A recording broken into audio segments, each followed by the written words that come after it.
السلام علیکم ورحمۃ اللہ تعالیٰ وبرکاتہ۔ حضرات، آپ علامہ و مولانا فاروق رضوی صاحب کا بیان سنیں کہ بزرگوں کے بارے میں آپ کیا کہہ رہے ہیں، دلیل کے ساتھ بیان کیا جا رہا ہے۔ اب غور سماعت فرمائیں اور اس سے کچھ سبق حاصل کریں۔ اب آئیے یہ ایڈوکیٹ فیض صاحب نے اسی بات کو کس طرح سے گھما کے کہا، ذرا سنیے۔ صلی اللہ علیہ وسلم فرماتے ہیں مجھے اس کی اجازت نہیں۔ سنیے۔ نبی اکرم صلی اللہ علیہ وسلم نے ایک دعا کی اور دعا کی اللہ میں اپنے والدین کی قبر کی زیارت کروں۔ آپ صلی اللہ علیہ وسلم فرماتے ہیں مجھے اس کی اجازت نہیں ملی۔ اس کے بعد آپ ایک مرتبہ فجر پڑھے اور صحابہ کو جمع کیا اور کہا اب تم قبروں کی زیارت کیا کرو۔ میں نے اللہ سے پہلے دعا کی تھی قبر کی زیارت کی اپنے والدین کی، مجھے اجازت نہیں ملی، لیکن اب مجھے اجازت مل گئی ہے، لہٰذا عبرت حاصل کرنے کے لیے قبروں کی زیارت کیا کرو۔ اس حدیث سے کئی باتیں پتہ چلتی۔ پہلی بات، مسلم اور غیر مسلم دونوں کی قبروں کی زیارت ہو سکتی ہے۔ روک رہا ہوں میں، یہ اتنا بڑا جاہل زمانہ ہے، کیسے کیسے پیدا ہو گئے نمونے اللہ جانے، حیرانی ہوتی ہے۔ پیدا ہوا وہابی تو ابلیس نے کہا لو آج ہم بھی صاحب اولاد ہو گئے۔ دعوے حدیث دادی کے حدیثوں کو تو ایسا مموڑتے خدا کی قسم، شرم نبی خوف خدا یہ بھی نہیں وہ بھی نہیں۔ کہتے ہیں اللہ کے رسول صلی اللہ علیہ وسلم حدیث سنا رہے کہ حضور صلی اللہ علیہ وسلم نے اللہ سے اپنے والدین کی قبر کی زیارت کی اجازت مانگی، اللہ نے پہلے اجازت نہیں دی، بعد میں پھر اجازت دی۔ نہ یہ شرح دیکھیں گے حدیث کی کہ پہلے اجازت کیوں نہیں ملی، پھر نہ یہ شرح دیکھیں گے کہ بعد میں اجازت کیوں ملی۔ کہتے پھر حضور نے کہا کہ مجھے جب اجازت ملی تو میں اپنے والدین کی قبر پر گیا، اس سے دو چیزیں ثابت ہوئی۔ تو پہلی چیز کیا ثابت کرتے ہیں مولوی صاحب، نیم مولوی صاحب؟ کہتے اس سے پتا چلا کہ عبرت کے لیے قبر کی زیارت کی جاتی ہے۔ اللہ، کائے کے لیے قبر کی زیارت کرنا چاہیے؟ عبرت حاصل کرنے کے لیے۔ جناب عالی یہ تمہارا باطل عقیدہ ہوگا کہ تم بزرگان دین کی بھی زیارت اول تو قبر کی زیارت کرتے ہیں، کبھی کبھار اگر چلے بھی جاتے ہوں گے تو یہ کس نظریے سے جاتے ہوں گے؟ معاذ اللہ عبرت کے لیے۔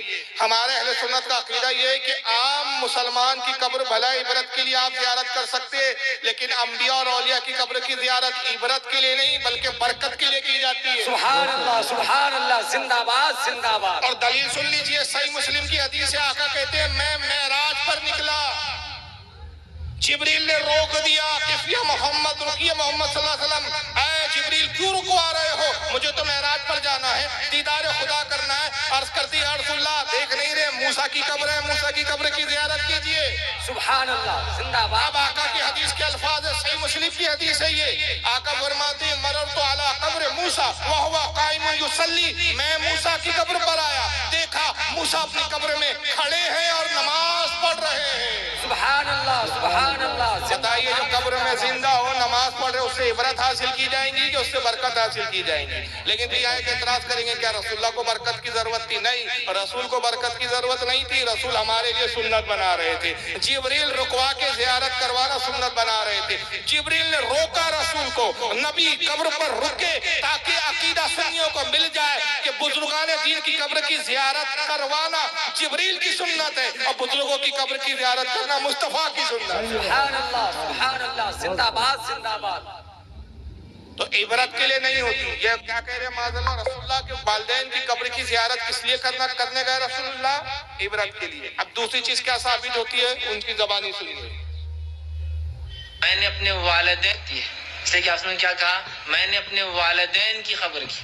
اب اس معاملے میں لوگوں کو بڑا وہ ہوتا ہے کہ کیا آپ صلی اللہ علیہ وسلم والدین بھی غیر مسلم تھے؟ تو یاد رکھیے یہ بات بڑی سخت ہے، لیکن ہاں اس کی حقیقت یہی ہے۔ ابو داؤد کی روایت ہے، آپ صلی اللہ علیہ وسلم کا ایک صحابی اور کہ اللہ کے رسول میرے والدین کہاں ہیں؟ تو کہا جہنم میں۔ وہ زاروں خطار رونے لگے کہ میرے والدین جہنم میں۔ دیکھا نبی اکرم صلی اللہ علیہ وسلم بھی رو رہے، کہا اللہ کے رسول آپ کیوں رو رہے ہیں؟ تو کہا میرے بھی وہی ہیں۔ صحیح روایت ہے اور کوئی تعجب کی بات نہیں ہے کہ نبی کے خاندان والے یا اس کے والدین جہنم میں ہیں، اس لیے کہ ابراہیم علیہ السلام کے والد کہاں ہوں گے؟ حضور صلی اللہ علیہ وسلم ایک مرتبہ حضور کے پاس ایک شخص آئے، سنن ابو داؤد کی حدیث ہے، صحیح روایت ہے، یہ جناب فیض صاحب کہہ رہے ہیں۔ حضور کے بعد ایک شخص آیا، کہا یا رسول اللہ میرے والدین کہاں ہیں؟ حضور نے کہا جہنم میں۔ ہزاروں قطار رونے لگا وہ شخص، پھر حضور نے بلایا، کہا روتے کیوں؟ بھی حضور بھی رونے لگے، کہا میرے بھی ماں باپ جہنم میں۔ مولوی صاحب نے صرف حدیث پڑھ لی، حدیث کی نہ شرح دیکھی نہ محدثین کے اقوال دیکھے، کیونکہ جماعت کا شیوا یہ ہے کہ بس ایک بات لے کے اڑ پڑو، کوا کان لے گیا کان مت دیکھو، کوے کے پیچھے دوڑ پڑو۔ شور ہوا بھائی کوا کان لے گیا، کان نہیں دیکھ رہے کہ کان تو نہیں ہے، کوے کے پیچھے دوڑے جائے بھائی کان کو چیک تو کر پہلے۔ یہ وہ جماعت ہے۔ ابو داؤد کی حدیث تو بے شک صحیح ہے، لیکن شارحین حدیث کیا فرماتے ہیں کہ یا رسول اللہ نے جو کہا کہ میرے والدین میرے ماں باپ نے فرمایا صرف ابا کا، اس سے واحد تحریف کی کہ ماں باپ لفظ استعمال کیا۔ اس حدیث میں صرف باپ کا ذکر ہے، میرا باپ بھی جہنم میں ہے۔ شارحین کہتے ہیں اس سے مراد ابو طالب ہے، عبداللہ نہیں۔ سبحان اللہ۔ وجہ یہ کہ عرب میں چچا کو بھی باپ کہنے کا رواج تھا۔ پھر حضور کی دوسری خود حدیث ہے، حضور فرماتے چچا باپ کے مثل ہوتا ہے۔ واہ واہ۔ تو یہاں مراد ابو طالب ہے، حضور صلی اللہ علیہ وسلم کے والد حضرت عبداللہ نہیں۔ وجہ تو یہ ہے، محدثین کہتے ہیں کہ جس وقت حضور پیدا بھی نہیں ہوئے اس سے پہلے ہی ان کا انتقال ہو گیا، تو جب حضور کو پایا ہی نہیں تو ایمان لانے کی نوبت ہی نہیں آئی۔ جب ایمان لانے کی نوبت نہیں آئی تو پھر کافر کیسے؟ واہ زندہ باد۔ تو انتقال کس چیز پر ہوا؟ دین فطرت پر، اور دین فطرت اسے کہتے کہ خدا کو ایک جان لیا وہ جنتی اور مومن ہو گئے۔ سبحان اللہ سبحان اللہ۔ اب وہاں کہتے تعجب مت کیجئے، ایسا ہوتا ہے، نبی کے والدین بھی کافر ہیں، تعجب کی بات نہیں، ایسا ہوتا ہے۔ حضور حضرت ابراہیم کے ابا بھی جہنم میں تھے، وہاں بھی پھر خیانت کے حضرت ابراہیم کے ابا کا جو ذکر آیا قرآن میں، ابا لفظ استعمال کیا قرآن میں، آزار جو اس کا نام ہے، مفسرین کا جمہور مفسرین کا اس پہ اتفاق ہے کہ آزار بھی حضرت ابراہیم کا چچا تھا، باپ نہیں تھا۔ حضرت ابراہیم کے علیہ السلام کے والد بھی جنتی ہے، وہ بھی دین فطرت پہ تھے، اور ان کا نام ہے تارق۔ سبحان اللہ۔ اتنا مفسر کی تفسیر دیکھتا ہے یہ فرقہ، نہ محدثین کی شرح دیکھتا ہے، خود ہی اپنے آپ میں بڑے محدث بنے ہوئے۔ اور رہا، آئیے اب اس کا جواب سن لیجئے۔ فتاوی رشیدیہ والے صاحب نے کہا امام اعظم کا جو ہے مذہب یہ، امام صاحب کا مذہب یہ ہے کہ رسول کے والدین کفر پہ مرے۔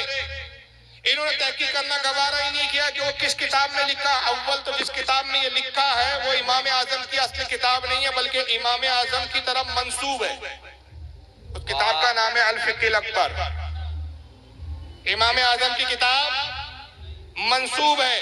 دوسری چیز، چلو منسوب بھی نہیں، ہم کہتے انہی کی کتاب بھی مان لو، تو اس میں بھی تم نے خیانت کی۔ تحقیق کے بعد ثابت ہوا، ملا علی قاری نے اس کو واضح کیا شرح شفا کے اندر، بعد کے اماموں نے واضح کیا کہ امام اعظم نے لکھا عبارت کچھ تھا، ان بدعقیدہ وہابیوں نے، اس زمانے کے منافقین نے، اس زمانے کے خارجیوں نے ایک لفظ بڑھا کر عبارت بدل دی۔ اللہ۔ یہ شروع کے زمانے سے چلا رہا ہے کتابوں میں تحریف کرنا، اور یہ ایسی ہی جماعت کے لوگ کرتے ہیں۔ امام اعظم کی کتاب کی عبارت کیا تھی؟ حضرت امام اعظم الفقہ الاکبر میں لکھتے ہیں کہ وَوَلَدَ رسول اللہ صلی اللہ علیہ وسلم مَا مَاتَ عَلَى الْكُفْرِ۔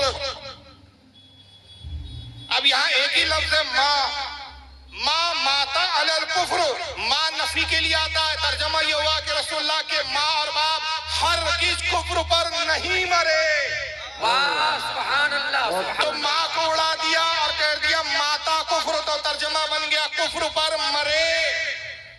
ایک لفظ کے اڑانے سے پورا مسئلہ بدل گیا۔ بالکل یہ ایسی ہوا، میری ایک کتاب ہے قرین زندگی، بعض اوقات کاتب گڑبڑ کر دیتے، بعض اوقات بدماش لوگ گڑبڑ کر دیتے۔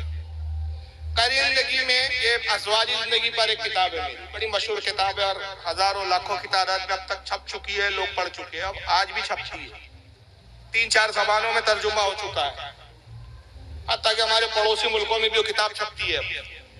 اس میں ایک مسئلہ لکھا میں نے فتاوی رضویہ کے حوالے سے کہ جانور کے ساتھ اگر کسی نے بدکاری کی تو اس کا گوشت کھانا ناجائز ہے۔ کیا ہے؟ ایک ایڈیشن ایک کتب خانے والوں نے چھاپا، نا غائب کر دیا صاحب، نا غائب ہو گیا۔ اب ترجمہ کیا ہو گیا؟ وہ ترجمہ نہیں، مطلب اس کا عبارت کیا بن گئی؟ جو جانور کے ساتھ بدکاری کی جائے اس جانور کا گوشت کھانا جائز۔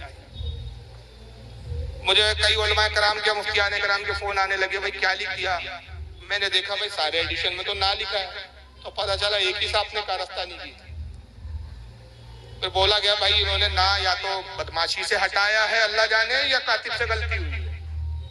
تو اسی طرح امام اعظم کی عبارت کیا تھی؟ وَوَلَدَ رسول اللہ صلی اللہ علیہ وسلم، رسول اللہ کے والدین ما ماتا علی الکفر، کفر پر ہرگز نہیں مرے۔ بدماشوں نے ماں اڑا دیا،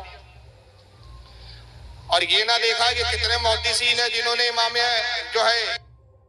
اعظم کی اس عبارت پر بھی ذکر کیا، امام اعظم کے صحیح موقف کو بھی ظاہر کیا کہ وہ رسول اللہ کے والدین کے ایمانی کے قائل ہے، جیسا کہ میں نے ملا علی قاری کا حوالہ دیا۔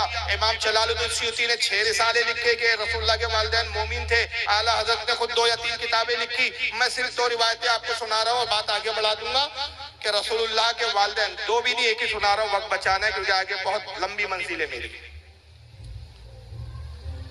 حضرت علامہ امام اسماعیل حقی رحمۃ اللہ علیہ تفسیر روح البیان کے اندر لکھتے ہیں کہ حضرت یونس علیہ السلام کو مچھلی نے نگل لیا۔ آپ کو واقعات معلوم ہوں گے، تفصیلات نہ معلوم ہو تو علماء سے پوچھ لیجئے کہ آخر آپ مچھلی کے پیٹ میں کیوں گئے؟ 40 دن تک مچھلی کے شکم میں رہے آپ۔ 40 دن کے بعد اللہ کے حکم سے مچھلی نے حضرت یونس کو اگلا۔ 40 دن مچھلی نے اپنے پیٹ میں حضرت یونس علیہ السلام کو ہضم نہیں کیا، تکلیف نہیں پہنچائی، حفاظت کرتی رہی مچھلی۔